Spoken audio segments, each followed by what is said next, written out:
In this American English pronunciation video, we're going to go over linking consonant to consonant.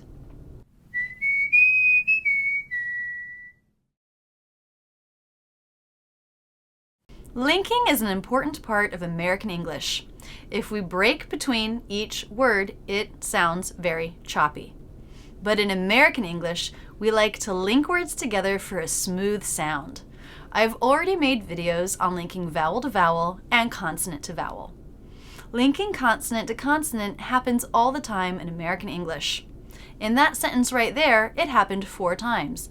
Nk, nt, and ld. We can't cover every example of linking consonant to consonant as there are simply too many combinations for this video, but I will give you some examples. First, let's talk about linking the same consonant. Take the example gas station. It's not gas station with 2 separate S's. It's gas station. 1 S connecting the 2 words. I'm going to the gas station.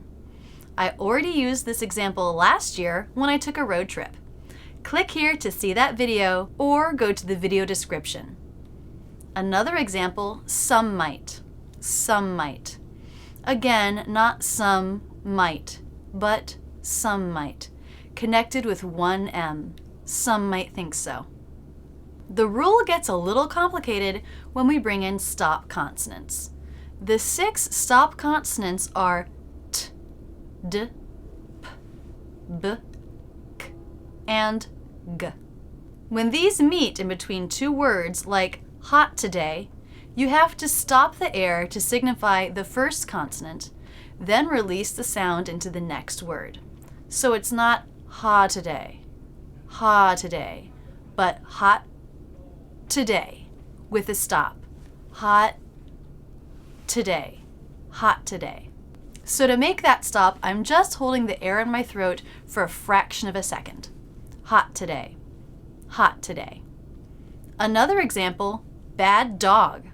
It's not bad dog, but bad dog, bad dog, bad dog with a stop.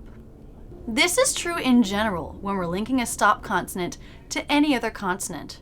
For example, peanut butter, peanut butter. Stopped T, released B.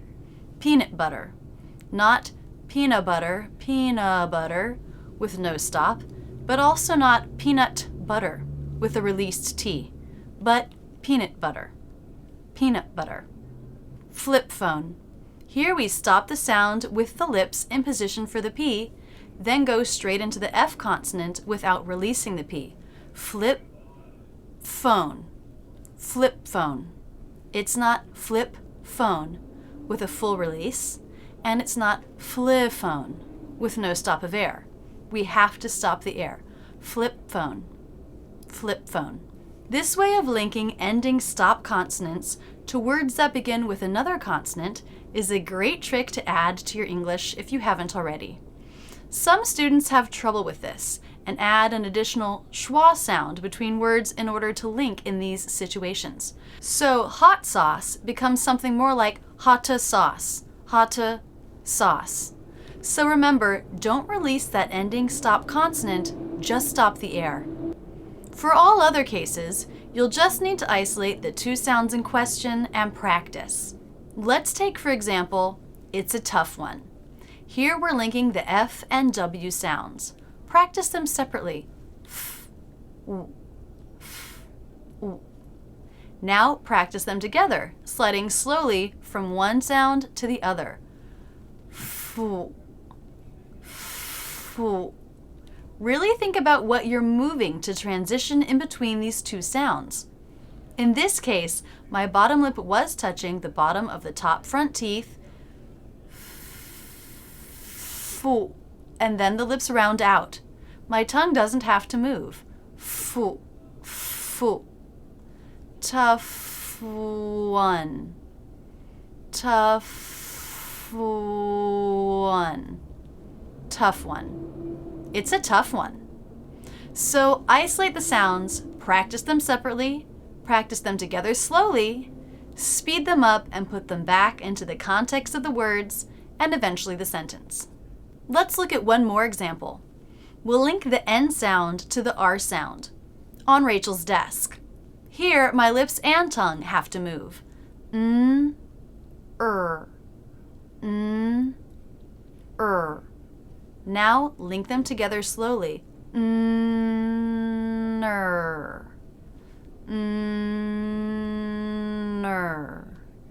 You may see my lips are rounding a little bit as I'm making the N. That's in preparation for the R. N-er. The tongue goes from having the top part of the front of the tongue at the roof of the mouth here, n-er, to having the front part of the tongue touching nothing as the tongue pulls back for the R. So for the R, the middle part of the tongue is touching the roof of the mouth or maybe the insides of the teeth about here. N-er. On-er. On Rachel's. I'm really feeling the tongue move up and then back. On Rachel's. On Rachel's. On Rachel's desk. Check out the other videos that I've made that address some consonant-to-consonant linking. Take any short text and look for words that should link consonant to consonant. For each case, think about what kind of linking it is. Is the consonant the same? Is the first consonant a stop consonant? Practice it slowly. Linking is a crucial part of smoothing out speech, sounding American. Put an example of a simple sentence where you would need to link consonant to consonant below in the comments. Practice with the sentences that everyone else puts. That's it, and thanks so much for using Rachel's English. If you liked this video, be sure to subscribe. Either click here or in the description. But don't stop there. Keep learning with my American English in Real Life playlist, my Ben Franklin playlist, or my Word of the Week series. Click on me to check out my channel where there are hundreds of great videos. Don't forget to visit my website where you can learn about my premium membership and online courses.